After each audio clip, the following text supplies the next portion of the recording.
ನಮಸ್ಕಾರ ಕೆಸಿಎನ್ ವಾರ್ತೆಗಳಿಗೆ ಸ್ವಾಗತ. ಮೊದಲಿಗೆ ಮುಖ್ಯಾಂಶಗಳು. ಶಿರೂರಿನಲ್ಲಿ ಭೂಕುಸಿತದಲ್ಲಿ ಕಾಣೆಯಾದ ಅರ್ಜುನ್ಗಾಗಿರುವ ಹುಡುಕಾಟ ಹವಾಮಾನ ಅನುಕೂಲಕರವಾಗಿದ್ದರೆ ಮುಂದಿನ ವಾರ ಎಂದು ಡ್ರಡ್ಜಿಂಗ್ ಕಂಪನಿ. ಮಂಗಳೂರಿನಲ್ಲಿ ಎಂಡಿಎಂಎಯೊಂದಿಗೆ ಮಲಯಾಳಿಗಳು ಸೇರಿದಂತೆ 3 ವಶಕ್ಕೆ. ವಿದ್ಯಾರ್ಥಿಗಳನ್ನು ಗುರಿಯಾಗಿಸಿಯಾಗಿದೆ ತಂಡ. ಮಾದಕ ವಸ್ತುವನ್ನು ತಲುಪಿಸುವುದು ಎಂದು ಪೊಲೀಸರು. ಬೀದಿ ಬದಿ ವ್ಯಾಪಾರಿಗಳನ್ನು ತೆರವುಗೊಳಿಸಲು ಕಾಸರಗೋಡು ನಗರಸಭೆ ಆರಂಭಿಸಿದ ಕ್ರಮ. ಇದರ ವಿರುದ್ಧ ಸ್ಟೇ ನೀಡಿದ ರಾಜ್ಯ ಬೀದಿ ಬದಿ ವ್ಯಾಪಾರಸ್ಥರ ಸಮಸ್ಯೆ ಪರಿಹಾರ ಸಮಿತಿ. 2ನೇ ಕೇರಳ ವಿಷನ್ ಟೆಲಿವಿಷನ್ ಅವಾರ್ಡ್ಗಳ ಘೋಷಣೆ. ಕುಟುಂಬ ಶ್ರೀ ಶಾರದಾ ಚೆಂಬನೀರ್ಪು ಪ್ರಶಸ್ತಿಗೆ ಆಯ್ಕೆ. ಹಂದಿ ಹಿಡಿಯಲು ಇಟ್ಟಿದ್ದ ಉರುಳಿಗೆ ಸಿಲುಕಿ ಹುಲಿ ಮೃತಪಟ್ಟ ಘಟನೆ. ಮತ್ತೊಬ್ಬನ ಬಂಧನ. ವಾರ್ತೆಗಳು ವಿವರವಾಗಿ. ಶಿರೂರಿನಲ್ಲಿ ಭೂಕುಸಿತದಲ್ಲಿ ಕಾಣೆಯಾದ ಅರ್ಜುನ್ಗಾಗಿರುವ ಹುಡುಕಾಟ ಹವಾಮಾನ ಅನುಕೂಲಕರವಾಗಿದ್ದರೆ ಮುಂದಿನ ವಾರ ಎಂದು ಡ್ರಡ್ಜಿಂಗ್ ಕಂಪನಿ. ಇದಕ್ಕೆ ಸಂಬಂಧಿಸಿದಂತೆ ಜಿಲ್ಲಾಡಳಿತದ ಸೂಚನೆಗಳು ಲಭಿಸಿದೆ ಎಂದು ಕಂಪನಿ ಅಧಿಕಾರಿಗಳು ಸ್ಪಷ್ಟಪಡಿಸಿದ್ದಾರೆ. ಶಿರೂರಿನಲ್ಲಿ ಸಂಭವಿಸಿದ ಭೂಕುಸಿತದಲ್ಲಿ ಕಾಣೆಯಾದ ಅರ್ಜುನ್ಗಾಗಿರುವ ಹುಡುಕಾಟ ಹವಾಮಾನ ಅನುಕೂಲಕರವಾಗಿದ್ದರೆ ಮುಂದಿನ ವಾರ ಎಂದು ಡ್ರಡ್ಜಿಂಗ್ ಕಂಪನಿ. ಮುಂದಿನ ವಾರ ಡ್ರಡ್ಜರ್ ತಲುಪಿಸಬೇಕೆಂಬ ಜಿಲ್ಲಾಡಳಿತದ ಸೂಚನೆ ಲಭಿಸಿದೆ. ಪ್ರಸ್ತುತ ಹವಾಮಾನವು ಅನುಕೂಲಕರವಾಗಿಲ್ಲ ಎಂದು ಇತರ ಎಲ್ಲ ಪರಿಶೀಲನೆಗಳು ಪೂರ್ಣಗೊಂಡಿವೆ ಎಂದು ಕಂಪನಿ ತಿಳಿಸಿದೆ. ನೌಕಾಪಡೆ ಗಂಗಾವಳಿ ಹೊಳೆಯಲ್ಲಿ ಸೋಲಾರ್ ತಪಾಸಣೆ ನಡೆಸಿದೆ. ಹೊಳೆಯಲ್ಲಿನ ಹರಿವಿನ ಆಳವನ್ನು ತಿಳಿಯಲು ಪರಿಶೀಲನೆ ನಡೆಸಲಾಗಿರುವುದು. ಪ್ರಸ್ತುತ ಆಳ ಪ್ರಬಲವಾಗಿದೆ ಎಂದು ನೌಕಾಪಡೆ ಹೇಳಿದೆ.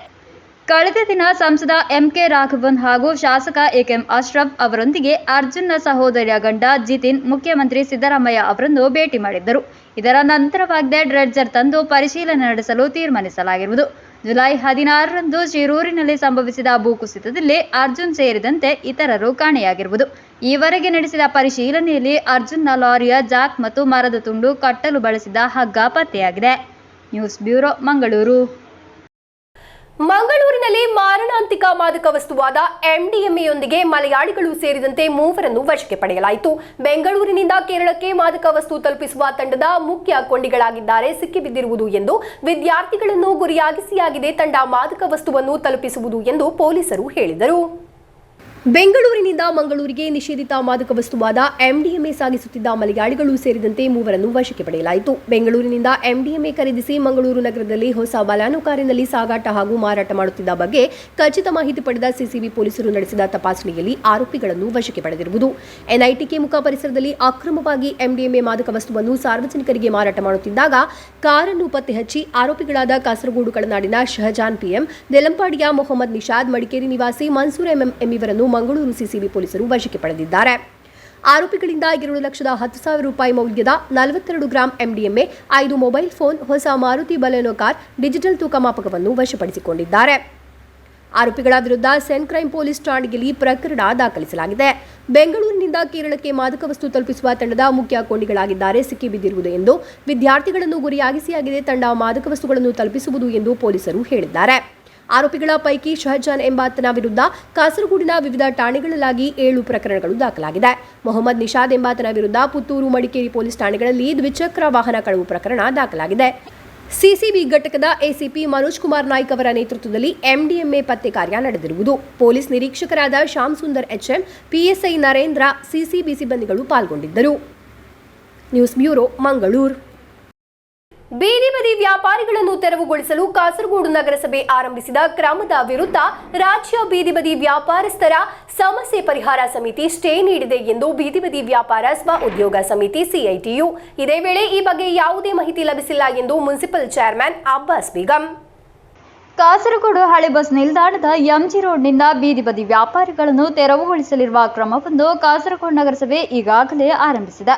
ಕಾಸರಗೋಡು ಎಂಜಿ ರೋಡ್ ಪರಿಸರದಿಂದ ಬೀದಿ ಬದಿ ವ್ಯಾಪಾರಿಗಳನ್ನು ತೆರವುಗೊಳಿಸಿ ಹೊಸ ಬಸ್ ನಿಲ್ದಾಣಕ್ಕೆ ಸ್ಥಳಾಂತರಿಸಲಾಗಿದೆ. ಕಾಸರಗೋಡು ನಗರಸಭೆಯ ಈ ಕ್ರಮ ನಗರದಲ್ಲಿ ಸ್ವ ಉದ್ಯೋಗವಾಗಿ ಬೀದಿ ಬದಿ ವ್ಯಾಪಾರ ಮಾಡಿ ಜೀವನ ಸಾಗಿಸುತ್ತಿರುವ 100ಕ್ಕೂ ಅಧಿಕ ಮಂದಿ ವ್ಯಾಪಾರಸ್ಥರನ್ನಾಗಿದೆ ತೆರವುಗೊಳಿಸುತ್ತಿರುವುದು. ಬೀದಿ ಬದಿ ವ್ಯಾಪಾರಿಗಳನ್ನು ತೆರವುಗೊಳಿಸಲಿರುವ ನಗರಸಭೆಯ ಈ ಕ್ರಮದ ವಿರುದ್ಧ ರಾಜ್ಯ ಬೀದಿ ಬದಿ ವ್ಯಾಪಾರಸ್ಥರ സമസ്യ ಪರಿಹಾರ സമിതി സ്റ്റേ നീಡಿದೆ ಎಂದು ബീദി ബദി വ്യാപാര സ്വ ഉദ്യോഗ സമിതി സിഐടിയു ತಿಳಿಸಿದೆ. പുതിയ ബസ് സ്റ്റാൻഡിലേക്ക് പോയി കഴിഞ്ഞാൽ അവിടെ ഇപ്പോൾ തന്നെ കച്ചവടം ഇല്ല. ഈ ഭാഗത്ത് ഇരിക്കുന്ന ആൾക്കാർക്ക് അവിടെ കച്ചവടം കിട്ടുമോ? ഫുട്പാത്ത് കച്ചവടം എന്ന് പറഞ്ഞാൽ ആളുകൾ യാത്ര ചെയ്യുമ്പോൾ കണ്ട് യാദൃശികമായി കണ്ട് വാങ്ങിക്കുന്ന സാധനങ്ങളാണ്. മുൻകൂട്ടി പർച്ചേസ് ചെയ്യാൻ വേണ്ടി മുൻകൂട്ടി സാധനങ്ങൾ വാങ്ങിക്കാൻ വരുന്ന ആളുകൾ മാർക്കറ്റ് നോക്കിപ്പോൾ അല്ലെങ്കിൽ എവിടെയാണോ വില കുറച്ച് കിട്ടുന്നത് അവിടത്തേക്ക് നോക്കിപ്പോവും. അതുപോലെ തന്നെ നടന്നു പോകുന്ന വഴിക്കാണ് ലോട്ടറി സ്റ്റാൾ കാണുന്നത്, അവിടുന്ന് ഒരു ടിക്കറ്റ് വാങ്ങിക്കാൻ ഇതൊന്നും വാങ്ങിക്കാൻ വേണ്ടി പുതിയ ബസ് സ്റ്റാൻഡിൽ മാർക്കറ്റ് നോക്കി ആളുകൾ പോവില്ല. ഇതിനകത്ത് അർഹതയുള്ളവരും അർഹതയില്ലാത്തവരുമുണ്ട്. അതിൽ കൃത്യമായി അർഹതയുള്ളവരെ കണ്ടെത്തി ആ അർഹതയുള്ളവരെ ഒരു ബുദ്ധിമുട്ടും പറയാൻ നിലവിൽ കച്ചവടം ചെയ്യാൻ വേണ്ടി അനുവദിക്കുകയും അതുപോലെ തന്നെ അർഹതയില്ലാത്തവരെ ഇതിനകത്ത് പുറത്താക്കാനും അതുപോലെ തന്നെ റോഡിൽ നിന്ന് റോഡിൻ്റെ പണിൻ്റെ ഭാഗമായി ഒഴിവാക്കിയപ്പെട്ട മുഴുവൻ തൊഴിലാളികൾക്കും പുനരധിവാസം കൊടുക്കാനും അതുപോലെ തന്നെ നഗരസഭയിൽ കിട്ടിയിരിക്കുന്ന അപേക്ഷ കൃത്യമായി പരിശോധിക്കാനും അവർക്ക് ഒരു വിവേചനമില്ലാതെ കൃത്യമായി അർഹതയുള്ളവരാണെന്ന് കണ്ടെത്തിയ മുഴുവൻ ആളുകൾക്കും കച്ചവടം ചെയ്യാനുള്ള അവകാശം കൊടുക്കണം. ರಾಷ್ಟ್ರೀಯ ಹೆದ್ದಾರಿ ಕಾಮಗಾರಿ ನಡೆಯುತ್ತಿರುವ ಕಡೆ ಬೀದಿ ಬದಿ ವ್ಯಾಪಾರ ಮಾಡುವ ವ್ಯಾಪಾರಿಗಳನ್ನು ತೆರವುಗೊಳಿಸದೆ ಯಾವುದೇ ಅಡ್ಡಿ ಉಂಟು ಮಾಡದೆ ಕ್ರಮಬದ್ಧವಾಗಿ ಹಳೆ ಬಸ್ ನಿಲ್ದಾಣದಲ್ಲಿ ವ್ಯಾಪಾರ ಮಾಡುತ್ತಿರುವ ವ್ಯಾಪಾರಿಗಳನ್ನು ತೆರವುಗೊಳಿಸುತ್ತಿರುವುದು ಖಂಡನೀಯ ಎಂದು ಸಿಐಟಿಯು ಜಿಲ್ಲಾ ಸಮಿತಿ ಹೇಳಿದೆ.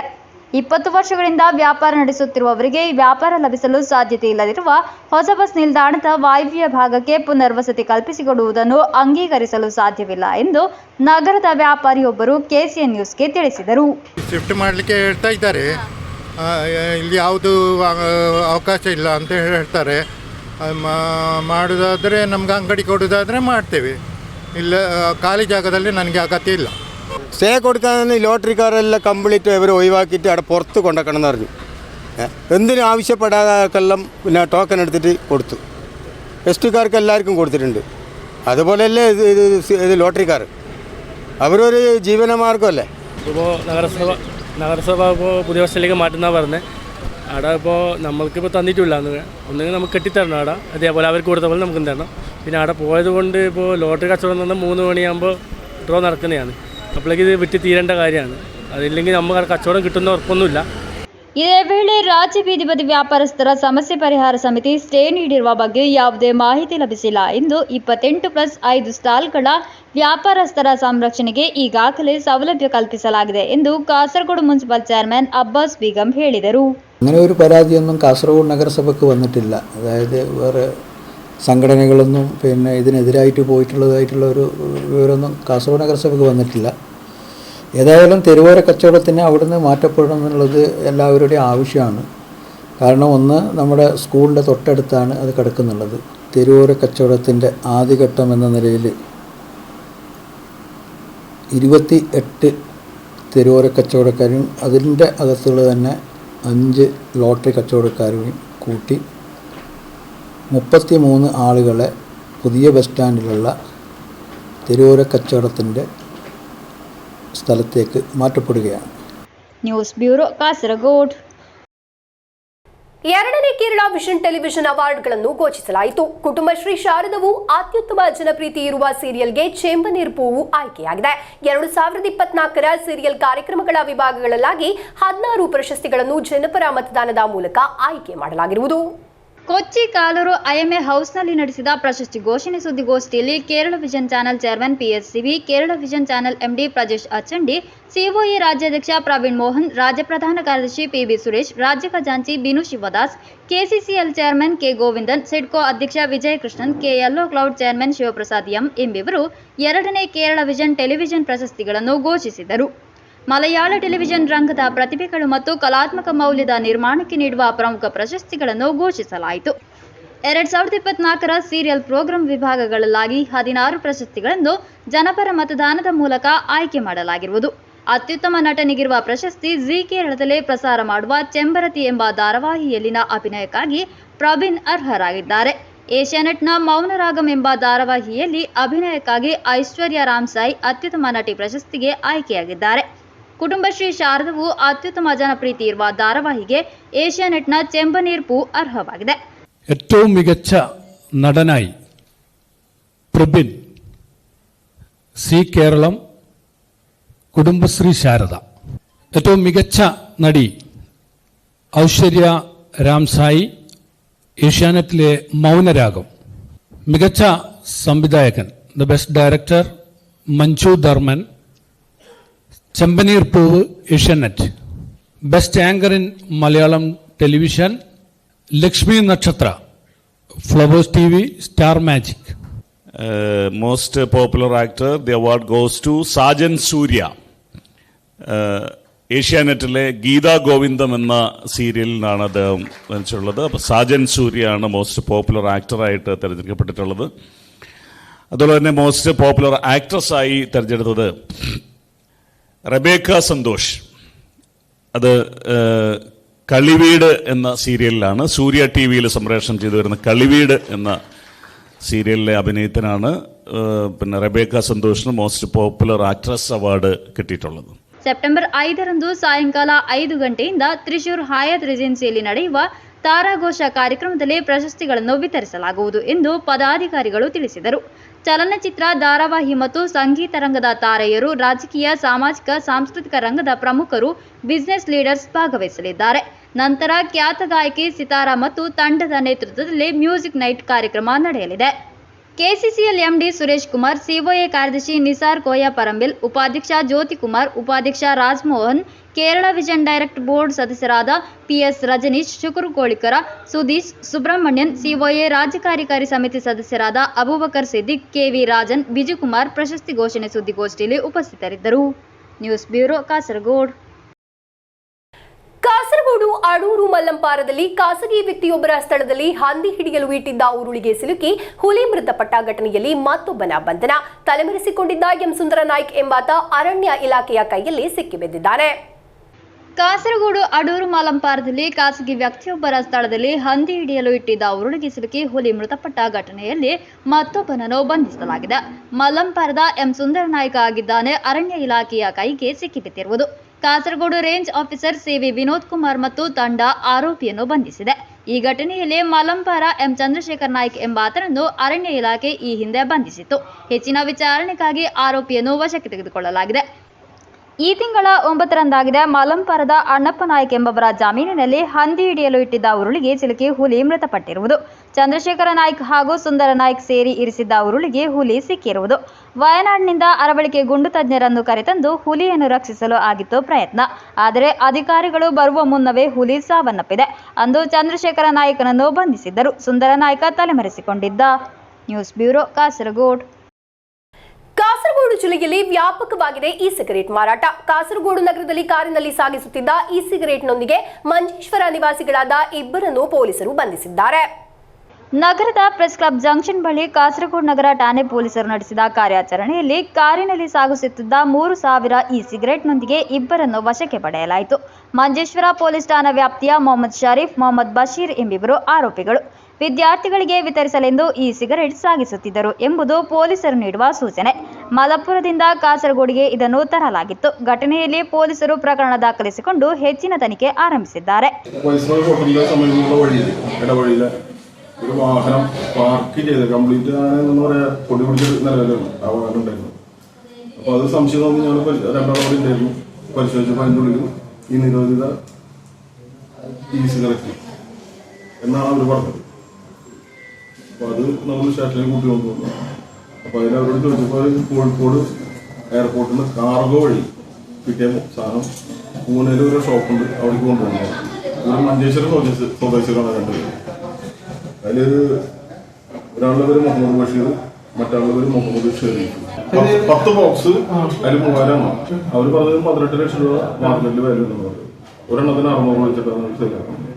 ಕಾಸರಗೋಡು ಜಿಲ್ಲೆಯಲ್ಲಿ ಇಂತಹ ಪ್ರಕರಣಗಳು ಹೆಚ್ಚಾಗಿದ್ದು, ಕಳೆದ ದಿನ ಕುಂಬಳೆ ಪೊಲೀಸ್ ಠಾಣಾ ವ್ಯಾಪ್ತಿಯ ಬಂದ್ಯೂಡ್ನಲ್ಲಿ ಬಟ್ಟೆ ಅಂಗಡಿಯ ಹಿಂಬದಿಯಲ್ಲಿ ಈ ಸಿಗರೇಟ್ ಮಾರಾಟ ಮಾಡುತ್ತಿದ್ದ ಇಬ್ಬರನ್ನು ಪೊಲೀಸರು ಬಂಧಿಸಿದ್ದರು.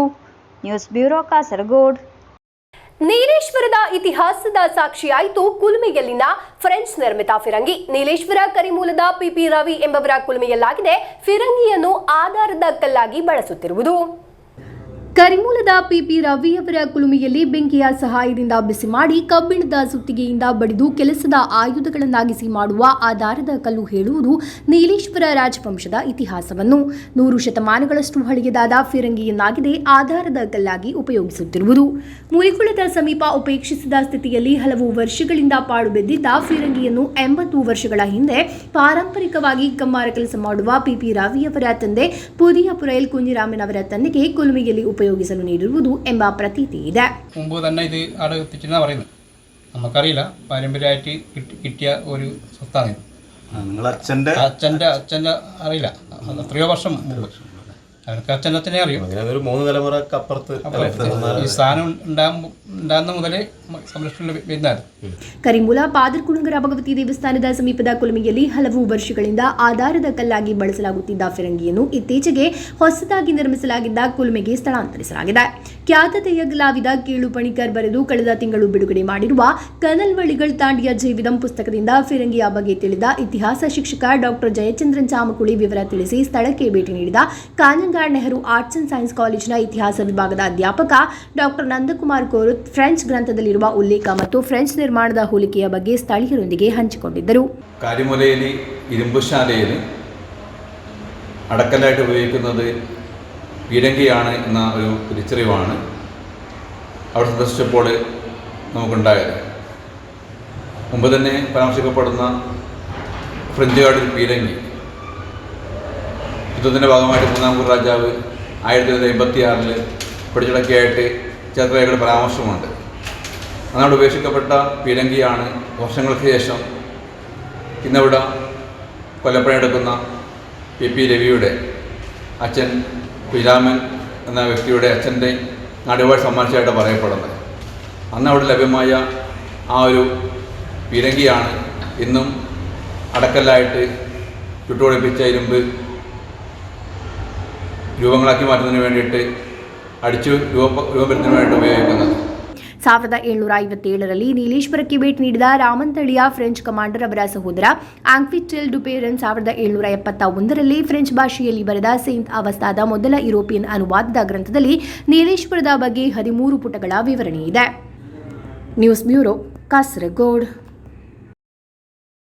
ಮಂಗಳೂರು ಕಾಸರಗೋಡು ಮಾರ್ಗದಲ್ಲಿ ಕೇರಳ ಎಸ್ಆರ್ಟಿಸಿ ಬಸ್ಗಳಲ್ಲಿ ಪ್ರಯಾಣ ಮಾಡಲು ಇಚ್ಛಿಸುವ ಪ್ರಯಾಣಿಕರು ತುಂಬಾ ಸಮಯ ಕಾಯಬೇಕಾಗುತ್ತಿದೆ. ಹಿಂದಿನ ಕಾಲದಲ್ಲಿ ಸೇವೆ ನೀಡುತ್ತಿದ್ದ ಬಸ್ಗಳ ಸಂಖ್ಯೆಯಲ್ಲಿ ಇಳಿಕೆಯಾಗಿದೆ ಎಂದು ಪ್ರಯಾಣಿಕರ ಆರೋಪ. ಮಂಗಳೂರು ಕಾಸರಗೋಡು ಮಾರ್ಗದಲ್ಲಿ ಕೆಎಸ್ಆರ್ಟಿಸಿ ಬಸ್ಗಳಲ್ಲಿ ಪ್ರಯಾಣ ಮಾಡಲು ಇಚ್ಛಿಸುವ ಪ್ರಯಾಣಿಕರು ತುಂಬಾ ಸಮಯ ಕಾಯಬೇಕಾಗುತ್ತಿದೆ. ಹಿಂದಿನ ಕಾಲದಲ್ಲಿ ಸೇವೆ ನೀಡುತ್ತಿದ್ದ ಬಸ್ಗಳ ಸಂಖ್ಯೆಯಲ್ಲಿ ಇಳಿಕೆಯಾಗಿರುವ ಬಗ್ಗೆ ಪ್ರಯಾಣಿಕರು ಆರೋಪಿಸಿದ್ದಾರೆ. ವಿಶೇಷವಾಗಿ ಪ್ರಯಾಣಿಕರಿಗೆ ಬಹಳ ಅಗತ್ಯವಿರುವ ಬೆಳಗ್ಗೆ ಮತ್ತು ಸಂಜೆ ವೇಳೆಯಲ್ಲಿ ಬಸ್ಗಳು ಲಭ್ಯವಾಗುವುದಿಲ್ಲ ಎಂಬ ಆರೋಪ ವ್ಯಾಪಕವಾಗಿದೆ. ಮಂಗಳೂರು ಕಡೆಗೆ ಬರುವ ಮತ್ತು ಹಿಂತಿರುಗುವ ಪ್ರಯಾಣಿಕರು ಈ ಕಾರಣದಿಂದ ತೊಂದರೆ ಅನುಭವಿಸುತ್ತಿದ್ದಾರೆ. ವಿದ್ಯಾರ್ಥಿಗಳು, ವ್ಯಾಪಾರಿಗಳು, ಉದ್ಯೋಗಿಗಳು ಮತ್ತು ವಿವಿಧ ಆಸ್ಪತ್ರೆಗಳಿಗೆ ಹೋಗುವ ರೋಗಿಗಳು ಬಸ್ಗಳ ಕೊರತೆಯಿಂದಾಗಿ ಕಷ್ಟಪಡುವವರಾಗಿದ್ದಾರೆ. ಕರ್ನಾಟಕ ಆರ್ಟಿಸಿ ಬಸ್ಗಳಲ್ಲಿ ಬಾಗಿಲುಗಳಿಲ್ಲದ ಕಾರಣ ಅಪಘಾತದ ಭಯದಿಂದ ಹಲವು ಪ್ರಯಾಣಿಕರು ಬಸ್ ಹತ್ತಲು ಹೆದರಿಕೆಯಾಗುತ್ತಿರುವುದಾಗಿ ಹೇಳುತ್ತಿದ್ದಾರೆ. ಜೊತೆಯಾಗಿ ಸಾರಿಗೆ ಬಸ್ಗಳು ಸರ್ವಿಸ್ ರಸ್ತೆಯಲ್ಲಿ ಬಾರದೆ ಹೆದ್ದಾರಿಯಲ್ಲಿ 2-3 ಬಸ್ಗಳು ಪೈಪೋಟಿಯಲ್ಲಿ ಸಂಚಾರ ನಡೆಸುತ್ತಿರುವುದಾಗಿಯೂ ಈ ಹಿನ್ನೆಲೆಯಲ್ಲಿ ಪ್ರಯಾಣಿಕರು ಸರ್ವಿಸ್ ರಸ್ತೆಯಲ್ಲಿ ಪರದಾಡಬೇಕಾದ ಪರಿಸ್ಥಿತಿ ಎದುರಾಗಿರುವುದಾಗಿಯೂ ಆರೋಪ ಕೇಳಿಬಂದಿದೆ. ರಾಷ್ಟ್ರೀಯ ಹೆದ್ದಾರಿ ನಿರ್ಮಾಣ ಕಾರ್ಯ ನಡೆಯುತ್ತಿರುವುದರಿಂದ ಸಂಚಾರ ದಟ್ಟಣೆಯೂ ಒಂದು ಸಮಸ್ಯೆಯಾಗಿದೆ. ಬಸ್ಗಳ ಸಂಖ್ಯೆಯಲ್ಲಿ ಯಾವುದೇ ಇಳಿಕೆ ಮಾಡಿಲ್ಲ ಎಂದು ಕಾಸರಗೋಡು ಕೆಎಸ್ಆರ್ಟಿಸಿ ಡಿಪೋ ಅಧಿಕಾರಿಗಳು ತಿಳಿಸಿದ್ದಾರೆ. ಆರಿಕಾಡಿಯಿಂದ ಉಪ್ಪಳದ ತನಕ ಉಂಟಾಗುವ ಸಂಚಾರ ದಟ್ಟಣೆ ಕಾರಣ 4 ಮತ್ತು 5 ಬಸ್ಗಳು ಒಟ್ಟಿಗೆ ಬರುತ್ತಿರುವುದಾಗಿಯೂ ಈ ಕಾರಣದಿಂದ ಪ್ರಯಾಣಿಕರಿಗೆ ಬಸ್ಗಳ ಕೊರತೆ ಇದೆ ಎಂಬ ಭಾವನೆ ಉಂಟಾಗಬಹುದು ಎಂದು ಅಧಿಕಾರಿಗಳು ತಿಳಿಸಿದ್ದಾರೆ. ಅಬ್ದುಲ್ ರೆಹಮಾನ್ ಉದ್ದಿ ಅವರ ನ್ಯೂಸ್ ಬ್ಯೂರೋ, ಮಂಜೇಶ್ವರ. ಭಾರತಕ್ಕೆ ಭಾರಿ ಪ್ರಮಾಣದಲ್ಲಿ ಕಾಳುಮೆಣಸು ಆಮದಾಗಿದ್ದರಿಂದ ದೇಶೀಯ ಮಾರುಕಟ್ಟೆಯಲ್ಲಿ ಕರಿಮೆಣಸು ದರ ಕುಸಿದಿದೆ. ಜಿಲ್ಲೆಯಲ್ಲಿ ಒಂದೇ ತಿಂಗಳಿನಲ್ಲಿ ಪ್ರತಿ ಕೆಜಿ ಕಾಳುಮೆಣಸು ಬೆಲೆ 55 ರೂಪಾಯಿಗೆ ಕುಸಿದಿದೆ.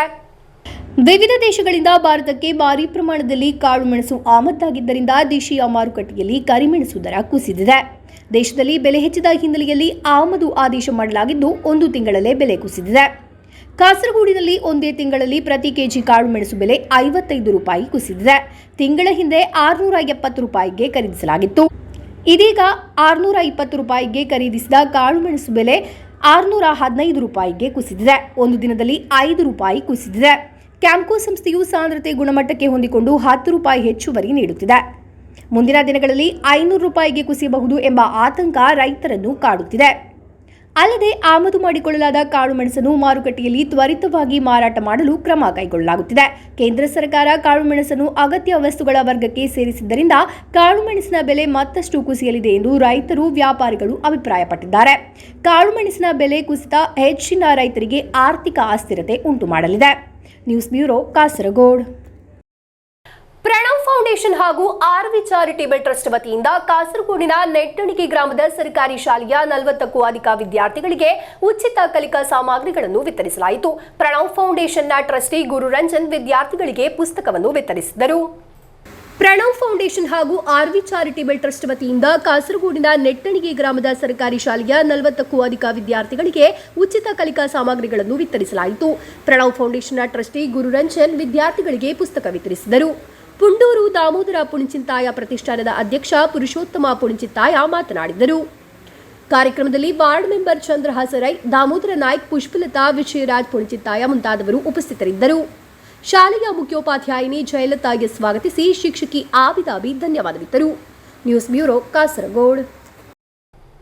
ಕೊನೆಯಲ್ಲಿ ಮತ್ತೊಮ್ಮೆ ಮುಖ್ಯಾಂಶಗಳು. ಶಿರೂರಿನಲ್ಲಿ ಭೂಕುಸಿತದಲ್ಲಿ ಕಾಣೆಯಾದ ಅರ್ಜುನ್ಗಾಗಿರುವ ಹುಡುಕಾಟ, ಹವಾಮಾನ ಅನುಕೂಲಕರವಾಗಿದ್ದರೆ ಮುಂದಿನ ವಾರ ಎಂದು ಡ್ರಡ್ಜಿಂಗ್ ಕಂಪನಿ. ಮಂಗಳೂರಿನಲ್ಲಿ ಎಂಡಿಎಂಎಯೊಂದಿಗೆ ಮಲಯಾಳಿಗಳು ಸೇರಿದಂತೆ 3 ವಶಕ್ಕೆ, ವಿದ್ಯಾರ್ಥಿಗಳನ್ನು ಗುರಿಯಾಗಿಸಿಯಾಗಿದೆ ತಂಡ, ಮಾದಕ ವಸ್ತುವನ್ನು ತಲುಪಿಸುವುದು ಎಂದು ಪೊಲೀಸರು. ಬೀದಿ ಬದಿ ವ್ಯಾಪಾರಿಗಳನ್ನು ತೆರವುಗೊಳಿಸಲು ಕಾಸರಗೋಡು ನಗರಸಭೆ ಆರಂಭಿಸಿದ ಕ್ರಮ, ಇದರ ವಿರುದ್ಧ ಶ್ರೇ ನೀಡಿದ ರಾಜ್ಯ ಬೀದಿ ಬದಿ ವ್ಯಾಪಾರಸ್ಥರ ಸಮಸ್ಯೆ ಪರಿಹಾರ ಸಮಿತಿ. 2ನೇ ಕೇರಳ ವಿಷನ್ ಟೆಲಿವಿಷನ್ ಅವಾರ್ಡ್ಗಳ ಘೋಷಣೆ, ಕುಟುಂಬಶ್ರೀ ಶಾರದಾ ಚೆಂಬನೀರ್ಪು ಪ್ರಶಸ್ತಿಗೆ ಆಯ್ಕೆ. ಹಂದಿ ಹಿಡಿಯಲು ಇಟ್ಟಿದ್ದ ಉರುಳಿಗೆ ಸಿಲುಕಿ ಹುಲಿ ಮೃತಪಟ್ಟ ಘಟನೆ, ಮತ್ತೊಬ್ಬನ ಬಂಧನ. ಇಂದಿನ ವಾರ್ತಾ ಸಂಚಿಕೆಯಲ್ಲಿಗೆ ಮುಕ್ತಾಯವಾಯಿತು. ಮುಂದಿನ ವಾರ್ತಾ ಸಂಚಿಕೆಯೊಂದಿಗೆ ಭೇಟಿಯಾಗೋಣ. ವಂದನೆಗಳು.